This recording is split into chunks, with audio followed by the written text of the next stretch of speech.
Hey guys, Sean Hamlin with Premier Guitar. We are at Winter NAMM 2018 in Anaheim, California. It's day 2 of NAMM.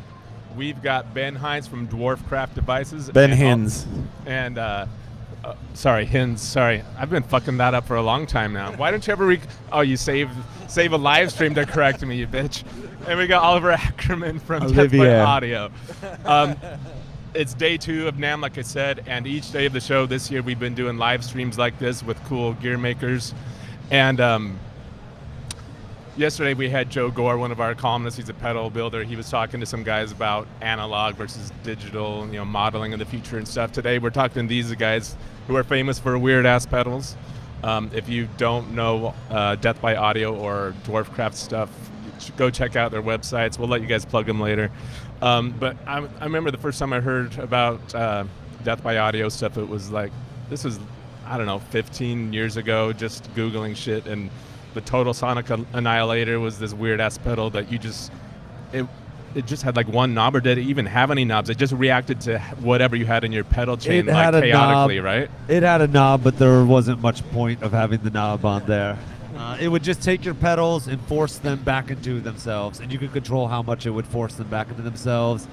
And it's kind of a studio technique, I guess, that people could use to kind of run like a mixer back into itself to just create crazy, fucked up alien space landing sounds and whatnot. And it's like a genre of music. Yeah, pretty much. It was completely chaotic and unpredictable, right? Because everything it put out depended on what was in your chain and where you put it in the chain, right? And so it would sound different for anybody who bought it or anybody who used it.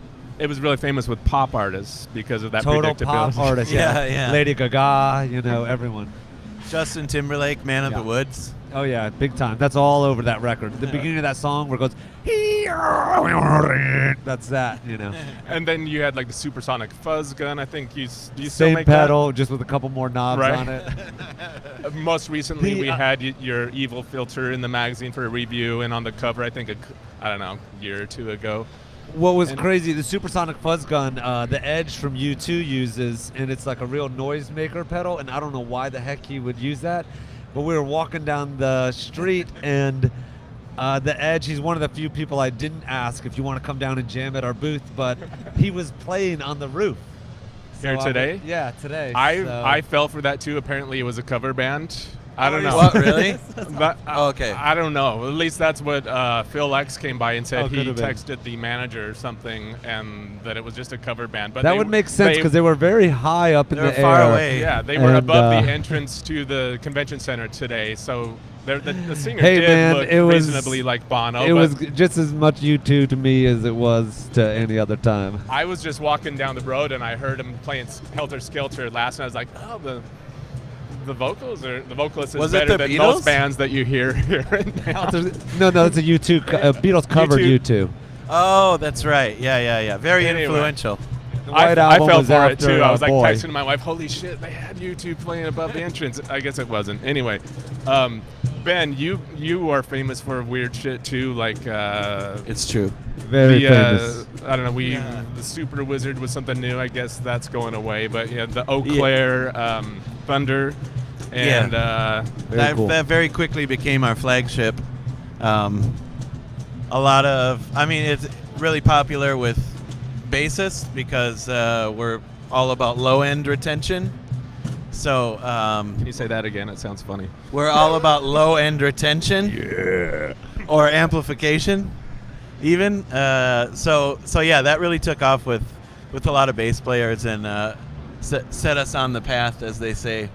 And a lot of people dig your hilarious videos that you do online. Yeah, they do.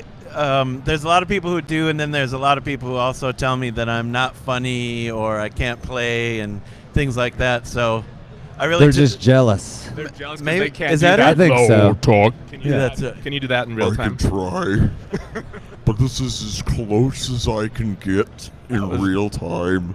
That was pretty good. That was better than I thought I was gonna get. Yeah, stump you. All right, so why don't we start off, and can you guys just like talk about how you got into building pedals? Like, what was the thing that made you want to do it in the first place? What was the first pedal you built? Sure. Yeah. Well, I'm a musician first, and there was a time in this interview is over. That's and Knows how to handle a mic. there's a time in my life when I had a lot more time than money, so I started circuit bending, and then shortly after that, I got a book that showed me how to make a square wave oscillator. So the first musical thing I ever built was actually just a manually tuned square wave generator. like a one knob, just like a one knobber. I think it went to 6 knobs pretty quick. So there was three voices, and like that's a circuit I still use in, not in production models, but in like installation circuits and specific projects still.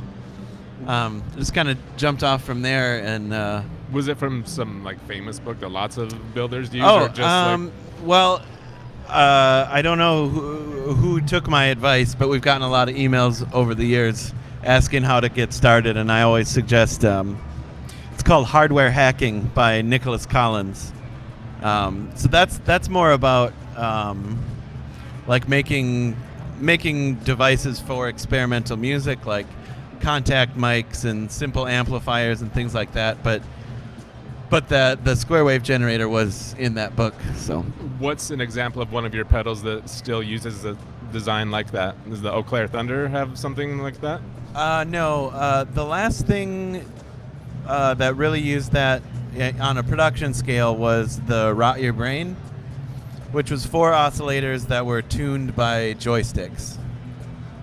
And then, let's see, 2 summers ago, we did a big installation at the Eau Claire's Festival with, I think there was 9 or 10 of those oscillators in various configurations.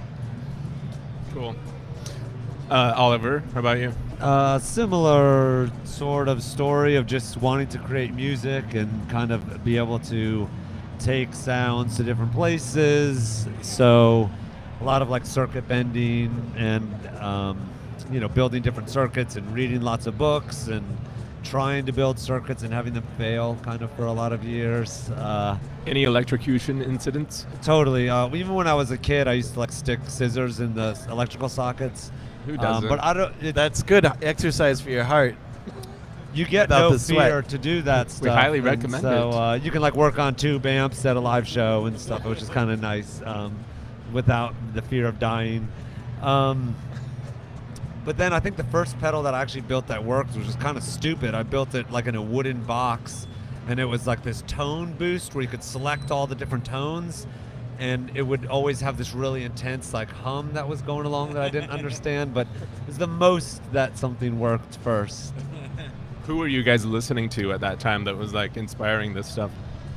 A lot of different things. I was living in I think when things started to work in Providence, Rhode Island, and so there was a lot of kind of like noise bands like Lightning Bolt or Landed or Force Field or Six Finger Satellite and stuff. And so we would go to these shows and they'd be making crazy things at some warehouse and playing weird messed up noise sets with some common pedals and stuff. And so I had some pedals but would want to try to do other things, and there you go. So how long ago was that for both of you? When you first started building stuff? I wouldn't have known the answer to that because I'm pretty bad at keeping track of time and dates. But the first thing I ever built, I put an obscenely long and complicated serial number on, and I used the same date code as Fender guitars, so I know that it was 2007, the first time I finished something. How about you, Oliver? I probably finished something maybe in 1999 or something, and was trying to build something from like 95 to 99 or something, and never worked out. But it was just kind of a hobby. I was getting into playing music and was just excited about the possibilities. Where would you say you guys are at mentally as musicians and designers right now versus then? Are you kind of in a similar space? Same or is place. It No. same? Still working on that tone control, wooden box, you know. Well, no, I mean more mentally. Like, do you, as a musician and an enjoyer of music, Have you progressed a lot from there, or maybe progress is the wrong word, but I mean, how have you evolved from that point as a player? Are you pretty much into the same stuff and you're just like exploring new sounds in the same area? Obviously way better at it and able to die out those mysterious tones you didn't want there, but I always feel like I'm such a terrible guitar player and musician, but I don't know. People seem to like it, so I must be better. I've been playing guitar for like 22 years or something, so I must be a better guitar player and musician. But I don't know. I always feel like I'm constantly kind of searching for some other sound or some other thing that you can kind of do, and yeah. I also feel like I've been the same at guitar, like since I got good enough to play it without like thinking super hard. But learning all the stuff I have in the last 10 years, like I sort of have two musical paths that I operate on, whereas I used to just have one. So two avenues of creation. You yeah, mean, right? yeah. And I guess the third being what I do on the effects pedals, but do we want to know what the second one is, or the first? Yeah. So like guitar stuff, I can really only make that work like in the room with my band. Like that's when it comes together. Like I don't really get much inspiration by myself that way. But in other situations, I think of like complex systems of mangling audio, creating audio. It's very systemic, I guess. Or I've started writing pieces that are like instruction based, like real avant-garde stuff, I guess. So I feel like that comes from designing circuits and seeing sort of the A leads to B leads to C, and the systems underlying everything, whereas a live band is just sort of spontaneous to me. As gear builders right now, would you say you guys, like the stuff you get excited about that's on your workbench, or that comes to you at night or whatever, as that would be awesome, is it usually just really from the hip or from experimentation, or do you hear a sound in your head like, and I could get that if I use these resistors and pots and shit? I can't do that stuff, but so hopefully you get what I'm saying. You almost always need resistors and pots, though. Yeah, so you can make that happen. Get that, and then you can do it. You know what I mean. Do You you do all hear of the those sound in things. your head, and you're like, okay, how do I get that? Or do you just like messing around with a breadboard circuit and that sounds rad, or both, all of the above? All of that, yeah, for sure. You know, you have ideas, and most of the time they don't really work out the way that you plan, because something that you're kind of working with is way cooler than what you kind of conceived and thought of as an idea.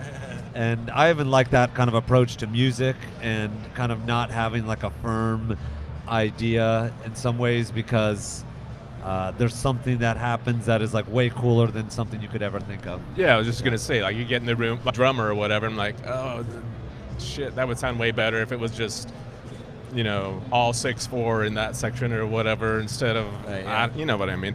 Yeah, for us, the collaborative aspect is really important. Like, I'm still the idea guy, but most of my ideas are more of like what if, or like what is this technology capable of.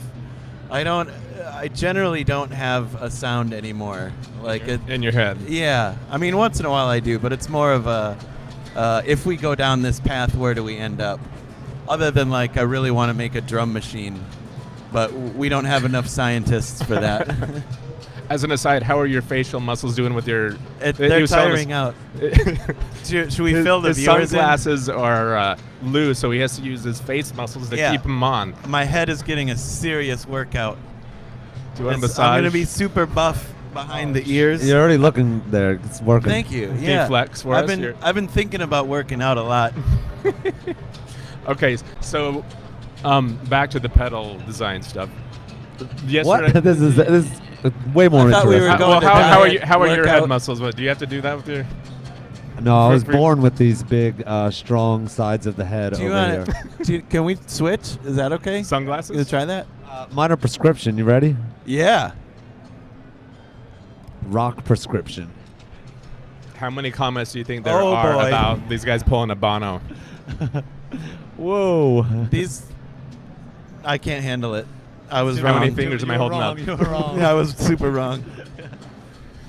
Okay, so See, I meant- failed experiments. That's where music comes Yeah, from. now we know it's better.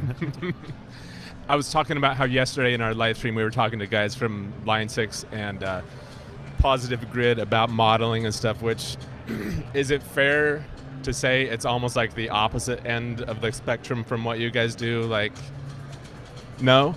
Talk about it. No. I'm going to as well as it can be. I mean, gross overstatement. It's much more exciting to me to pursue things digitally, because finally we're at a place where digital sound technology, in terms of quality, can rival or surpass analog. And I don't understand the resistance of having a more open, easy control system. Because you're talking about like back when modeling first began or whatever, it was very easy to tell. Like they hadn't nailed the minuscule nuances of what was good about analog, like the distortions that made it feel warm or whatever, like guitarists always like to say. But now they've really been able to focus on those tiny microscopic details and ape it pretty good, but also have the added control and flexibility and broad horizon. Yeah, and I think especially for effects circuits, when you're already setting out to change the sound of your instrument, like it's just wide open, as opposed to analog. Analog puts you in some boxes that I'd rather not work in anymore. And that's not a value judgment or anything, that's personal. So you're, I'll let you answer in a sec, no, but it's all I mean, good. so you're basically kind of calling bullshit on analog is like a buzzword, right? Yes. For pedals and everything, like all analog circuit. And Yeah. I admit, I mean, it I've used got to- analog pedals too, but Right, yeah, me it too. is definitely, in a sense, marketing. It's not that the analog suddenly sounds bad, but you're just saying there's this stigma there that Yeah. doesn't need to be there. Right. Digital used to be the buzzword. New digital delay. And now it's, if it is analog, it has to say analog on it to puff its chest out a little We bit. were working on the anvil building this with Yeah, sweating exactly. and Yeah. it's not a digital machine didn't just poop out the circuit. Right.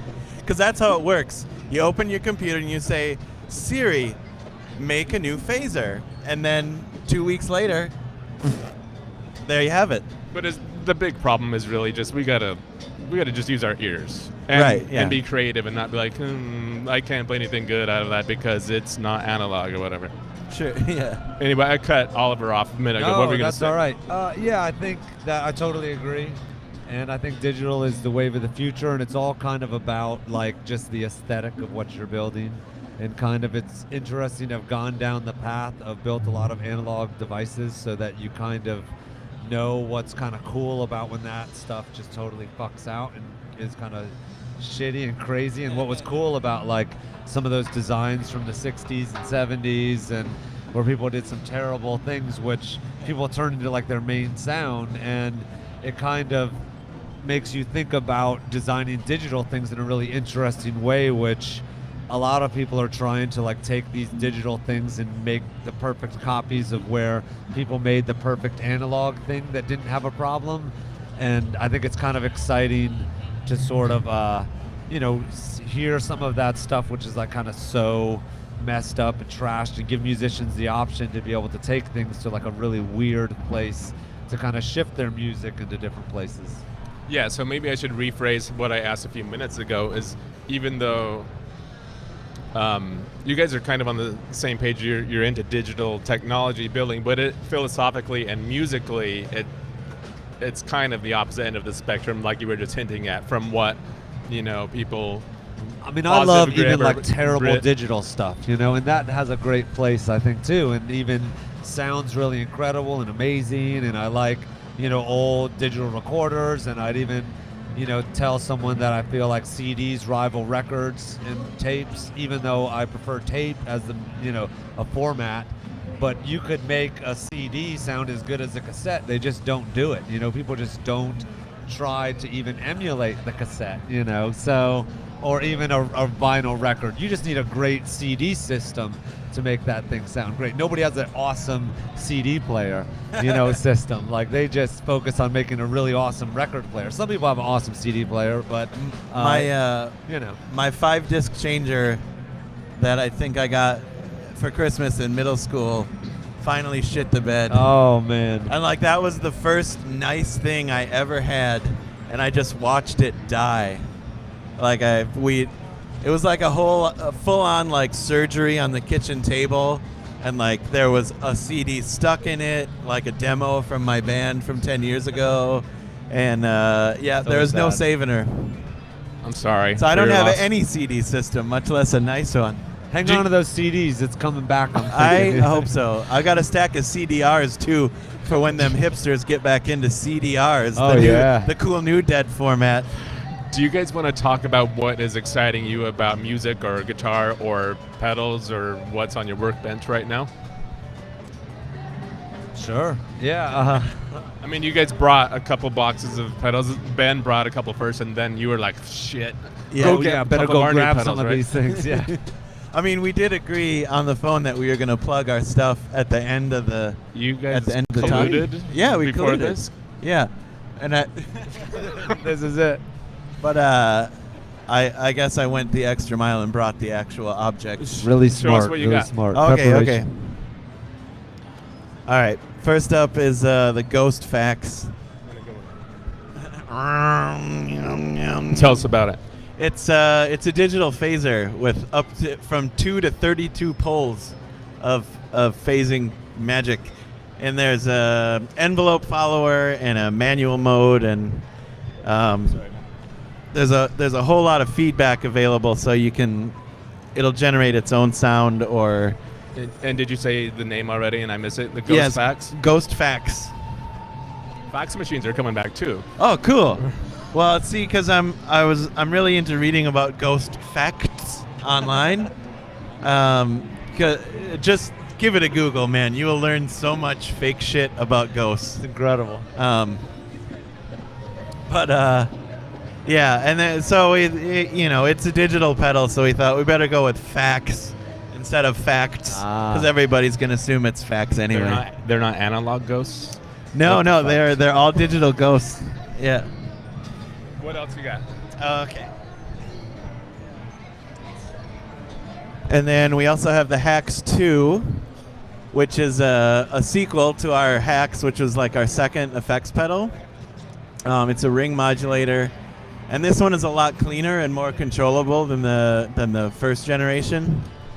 It's got a couple different waveforms on the ring mod, and envelope follower again, CV out for that envelope, and it's got bypass and low pass filter modes in it too. So if you so desired, you could make it do that waka waka waka funk bass, which I don't recommend, but you can if you want to.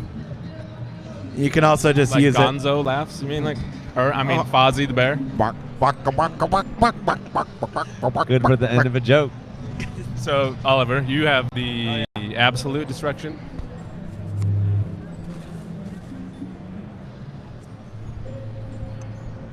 I've got the Absolute Destruction, which is a pedal which kind of destroys this IC as you play it, and it does these like kind of enveloping end of the world sort of sounds as you move this overload thing down versus the gain. It kind of like sets like the ceiling of at what point it like totally destroys the sound, and depending on where you go and in between, it creates like weird octave glitch kinds of sounds. These are probably some of our last analog pedals we're going to be making, kind of speaking of, because I've been doing a lot of digital experimentation, but You said a dirty word. you know, yeah, exactly. Uh-oh, here we go. This is the end. My only friend. So yeah, it's pretty cool. I feel like I know that the guys, some of them at the space were like, nobody's gonna like this because so many of the sounds on this pedal give you no sound. And it's kind of that balance of like no signal sound. at all? When you strum the guitar, it disappears. And then it comes and gets rebirthed out of like kind of the depths of hell sort of thing. And so it's that kind of sound. I don't know if many people want that, but when I heard it, I was like, holy shit, this is fucking crazy. So it was kind of based on its glitch. I was working on where I've been trying to make this like better octave pedal that I had made for a long time ago, and I still can't do it. And it's been like 10 years down the road. So we might just re-release a pedal that we discontinued years ago. But, what else you got? Show me This what you is got. the deep animation. Was that a Rick and Morty reference? Nice. It basically it's kind of like Fozzie Bear in a box, where it goes like waka waka waka waka waka waka waka waka. But it's How slow can the walk go? oh, it's all set to one walk speed. It's like this. Oh, okay. Wow. It's like Oh, okay. it's what I've basically done is taken an envelope filter and given you less controls on it. And this is kind of on purpose to give you like the perfect bass overdrive moving sound, and you get to kind of control like how intense it goes and at what point that happens. But it's just the one speed of the walk. And then you've got like these two completely different envelope filters where you get to switch between it going up and down, and all these different like super duper sub bass kind of like make your amp crap out kind of sounds to like way too trebly where you can't hear it. And this just kind of, I don't know, it's like with a lot of those like envelope filter sounds, you're sort of, I feel like, struggling to sort of get these really awesome sounds. And this just sort of limits you to make it just sound awesomely overdriven and awesome all the time. So I was using it a lot on this album that I was working on, and I was like, you know what, other people should have that option too. You know, it's like I kind of sometimes design pedals which I feel are perfect for someone to play live who doesn't want to fiddle with pedals a lot.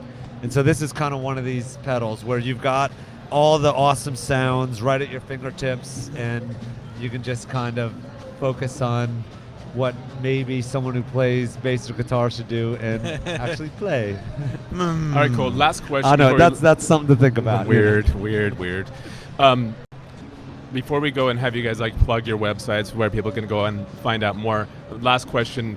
I mean, it's kind of your MO as gear designers and players, and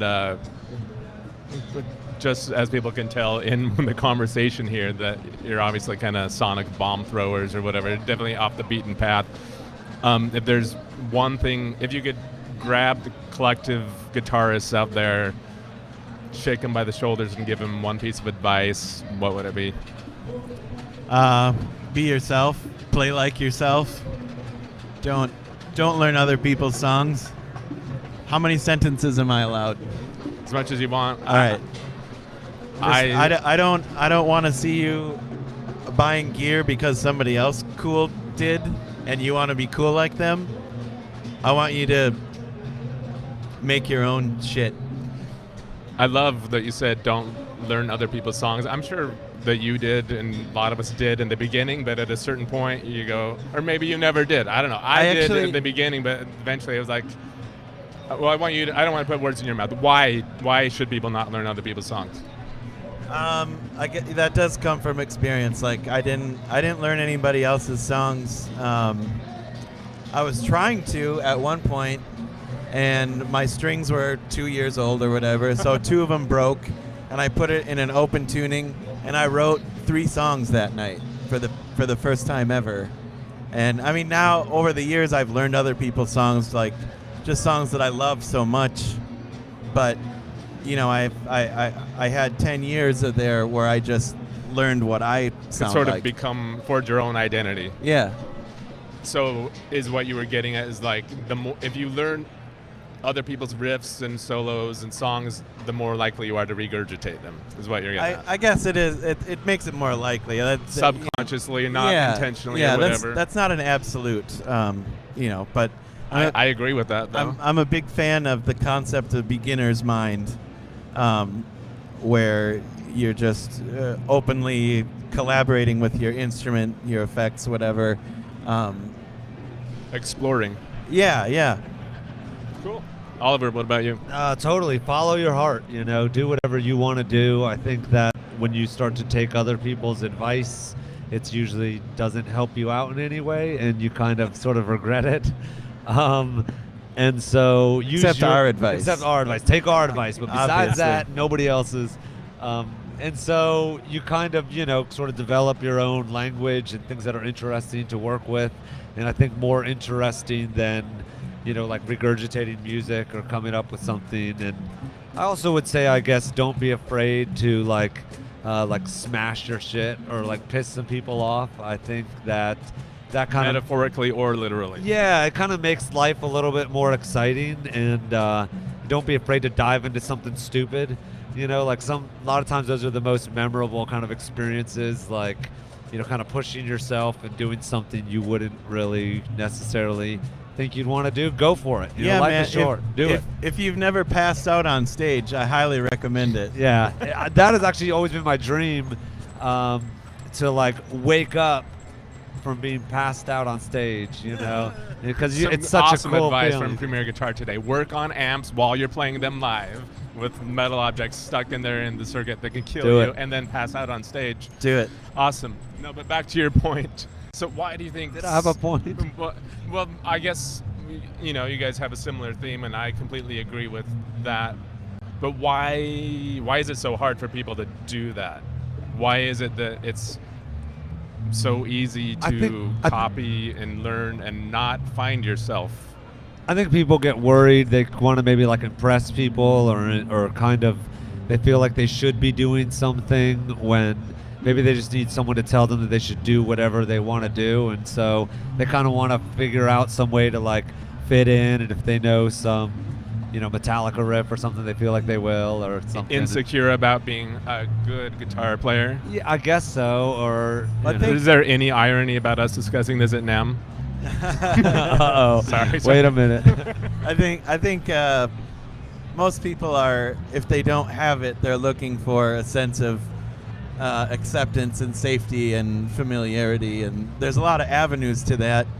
And when somebody starts playing a musical instrument, like that's the most logical way to go, just looking at the data around you. But I ultimately I don't think that's going to be the most satisfactory.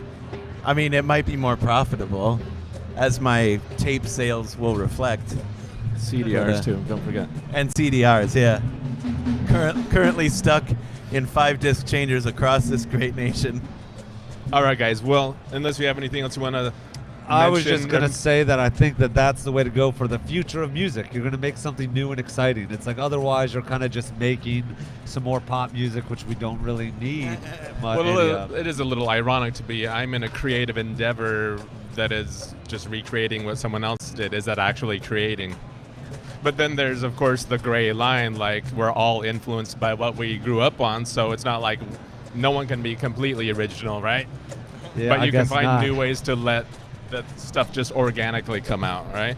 Hopefully. Let's or try. something like that. I don't know. I think it also helps if you own up to your influences. Just be like, I was listening to too much Pink Floyd at this time. Hope that's cool with you guys. Why don't we have you guys mention your website so people can go there and check out all your stuff, and then we'll remind people to come back later. So, Oliver, what's the website where all your stuff is? deathbyaudio.com. There you go. Sweet. And we are at dwarfcraft.com. DWARFCRAFT.com.